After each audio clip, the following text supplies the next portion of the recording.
لە شاری ئالنتنی نزیک لە واشنگتن پێشانگای چەند هونەرمەندێک لە پرۆژەیەکدا خەون بینین کۆ دەبنەوە. هونەرمەندی شێوەکار لوقمان ئەحمەد وەک کوردێک ڕۆژێکیش بۆ ئەو دانرا بوو.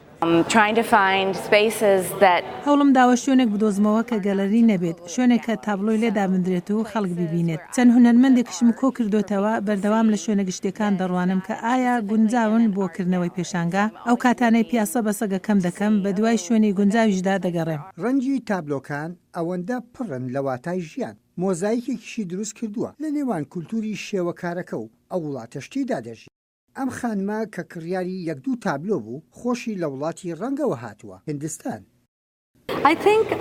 شوێنێکی وەک وێرە بۆ خەڵک گرنگە چونکە بژاردەی هەمە چەشنت دەداتێ بە تایبەتی دەتوانی شێوەکارەکە ببینی و شێوەی کارکردنیشی. من خۆم شێوەکارم دڵخۆشم کە دەبینم تابلۆکان لە شوێنێکی کراوەشدا چۆن دەبیندرێت. خەڵک لەسەر شەقام پیاسە دەکەن و دێن پێشەنگاکەش دەبینن. دوور لە پلاندانان و بیرکردنەوە کە شوێنێکی شایستەیە بۆ کردنەوەی پێشەنگا.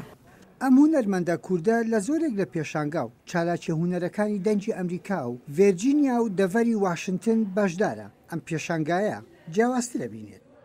دناو vê pêşengehê de çend tabloyê nû hene hinek cêwazî di nav karê min heye ku karê bi ser kultura Kurdî bi girêdayî hinek jî bi ser nêzîkî em bêjin kultura Emerîkî ew karê abstrakt heye karnî rengê wan piçekî cêwazin ji bo ku ji ber ku ev pêşenge bi xwe ferq hinekî yanî cêwaz ji pêşengê min berê gelek mêvanê Emerîkî hene me xwest ku em hinekî ew çanda hunerî نزیکی شانی وان بدن و هنکیش بۆ گۆ ئالیکاری بخۆمە بەستاوێ پێشەنگەیش بۆ ئالیکاریا ڕێخستنێکی ڕێخستنا ناوێ دریم یا گۆ لەسەر کاری پەنابەرە دسەکنێ.